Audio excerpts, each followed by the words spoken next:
this video, I'm going to give you a quick introduction to Adobe Lightroom, and it's a program you can use to edit videos.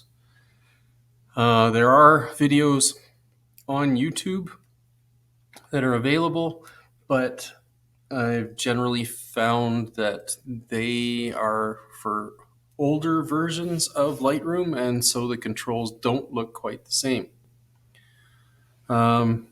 So basically, if you look on the left here, you are able to add pictures. So where it says add photos, you can click on there and you can actually go through pictures on your drive. You can go through different folders that you might have and you can add pictures that way. I'll add this one. Yeah. So we'll see what we can do with it.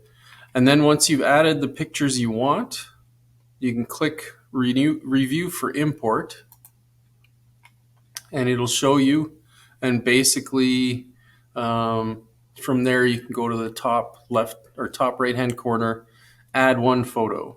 You can actually choose to add more than one picture at a time. Add one photo, and so now we've got this, which doesn't look like much, but hopefully through the editing process we can make it look better. And this is the idea. I mean, ideally you want to take the best picture you can, but this photo editing will allow you to improve the picture, highlight certain things, kind of downplay certain things, but it may help you even rescue really bad pictures like this one. So we'll see how this goes. So at the very top right, if you look there under edit, it says auto, black, B&W, or HDR. HDR, don't really worry about too much. High dynamic range, yeah, that's something you can play with on your own. I haven't played with that too much. Auto, what it'll do is it will automatically try to generate what the AI in the program thinks would be the best look for that picture. So we'll click on that in a minute. B&W changes a picture into black and white very quickly. You can just click on that, changes to black and white. It's not very noticeable in this one.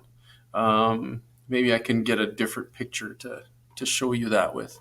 Oh, the other thing is to undo things. If you go to the top left-hand corner under edit, you click on it and you can go to undo multiple settings in this case, but you can undo whatever has been done. And then if we go back on the other side, edit within this, we can click on auto, and that's what it comes up with, which is pretty much the same as the black and white. So maybe there's not a lot we can do with this picture. In that case, let's take a look at something else. Okay, these are some other pictures I had loaded up previously.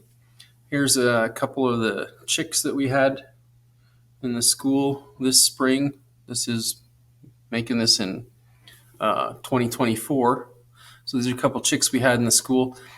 Now, they were living under heating lamps, which were very red. And so that's why there's so much red in this picture. Oh, excuse me. If I click on auto, we'll see what it does. So it lightens up things a little bit, but it's still very red. So maybe this is a much better thing we can use as an example.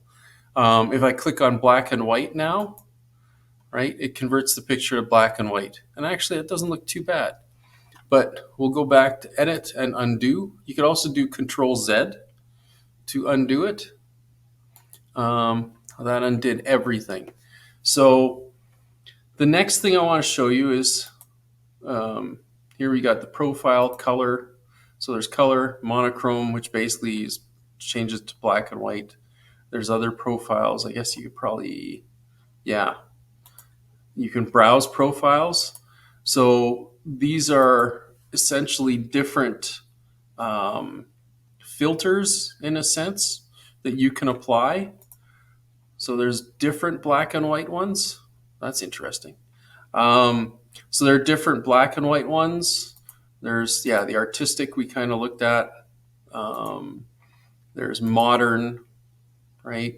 So you can just hover over them and get a preview of what your picture will look like if you use those filters, these profiles as they call them, right? So there's different things there that you could potentially use. I'm just going to click on back. So we'll get out of that. We don't need those profiles. But this gets into some of the more interesting stuff in here. Light. So exposure changes essentially the brightness, right? You reduce the exposure, you get black. You increase the exposure, it goes practically white, right? So that's a setting that you could adjust. And these are sliders. They're wonderful. You can just click on them and slide them around to wherever you want.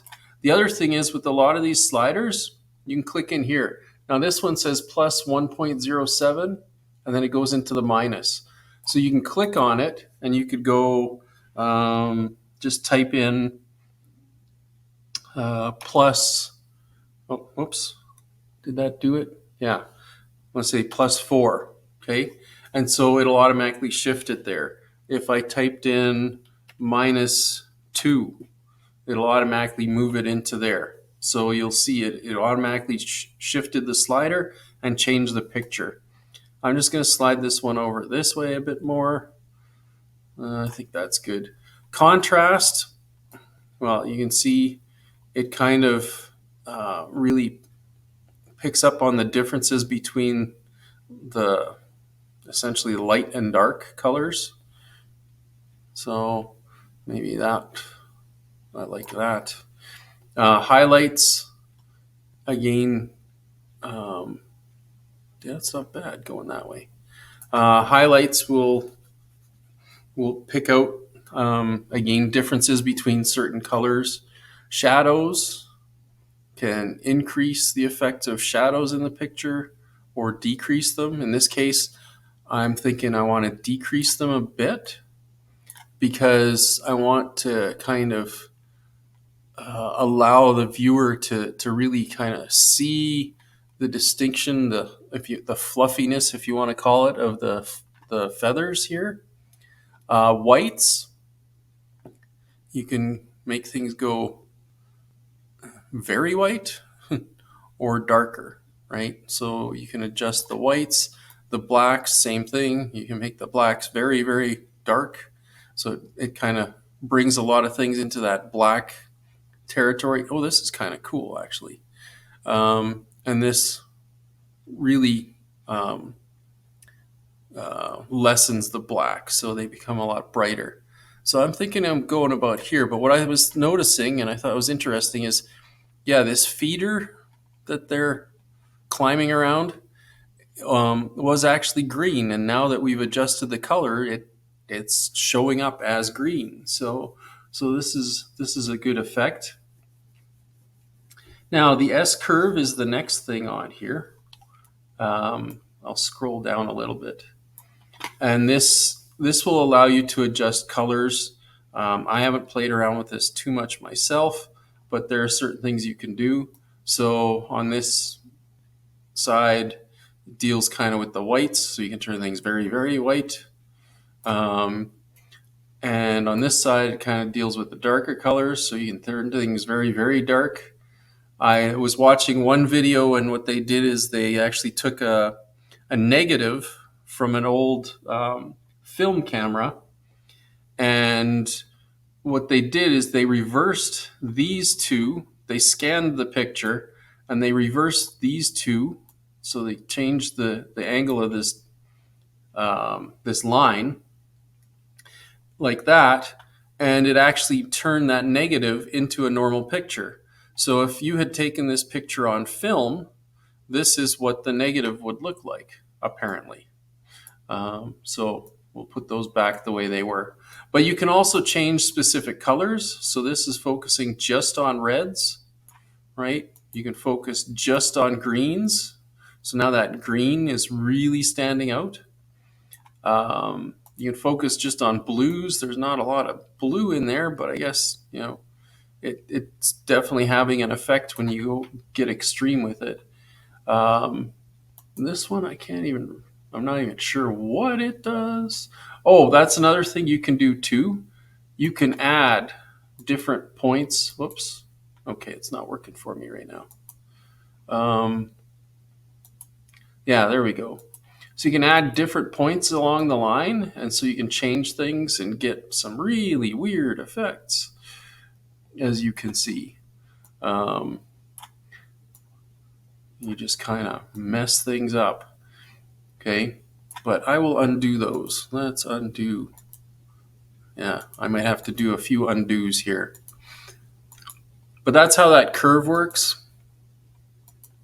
I think that, wait, is that the end of the curves?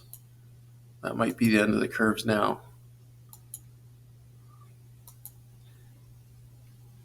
Okay, yeah, that should be it. So